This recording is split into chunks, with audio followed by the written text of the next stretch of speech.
उच्च न्यायालयाच्या आदेशानुसार भटक्या कुत्र्यांचं व्यवस्थापन व पालनपोषणाची जबाबदारी ग्रामपंचायतींवर येणार असल्यानं कुंभोज ग्रामपंचायतीने यावत नियोजन सुरू केले. या संदर्भातील ठरावाचं वाचन नुकत्याच झालेल्या ग्रामसभेत करण्यात आलं. भटक्या कुत्र्यांच्या देखभाल व अन्न व आवश्यक व्यवस्थेसाठी ग्रामपंचायतीच्या अंदाजपत्रकात सुमारे 3 लाख रुपयांची तरतूद करण्याचा प्रस्ताव ठेवण्यात आला आहे. गावातील भटक्या कुत्र्यांची संख्या वाढत असल्यानं नागरिकांच्या सुरक्षिततेचा प्रश्न निर्माण होतोय. तसेच कुत्र्यांचे निर्बीजीकरण, लसीकरण, निवारा आणि अन्नाची व्यवस्था करण्याची आवश्यकता आहे. या पार्श्वभूमीवर न्यायालयाच्या निर्देशानुसार ग्रामपंचायतीनं आवश्यक उपाययोजना करण्याबाबत ग्रामसभेत माहिती देण्यात आली. ग्रामसभेत ठरावाचं वाचन करून नागरिकांसमोर या विषयावर चर्चा करण्यात आली.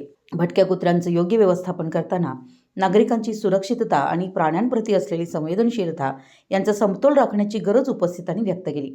ग्रामपंचायतीच्या माध्यमातून भटक्या कुत्र्यांसाठी आवश्यक सुविधा उपलब्ध करून देण्यासाठी 3 लाख रुपयांची तरतूद करण्याबाबत पुढील कारवाई करण्यात येणार असल्याचं सांगण्यात आलंय. या निर्णयामुळे गावातील भटक्या कुत्र्यांच्या समस्येवर शिस्तबद्ध पद्धतीने उपाययोजना होण्याची अपेक्षा व्यक्त केली जाते. मराठी एस न्यूजसाठी हातकणंगलेहून विनोद शिंगे.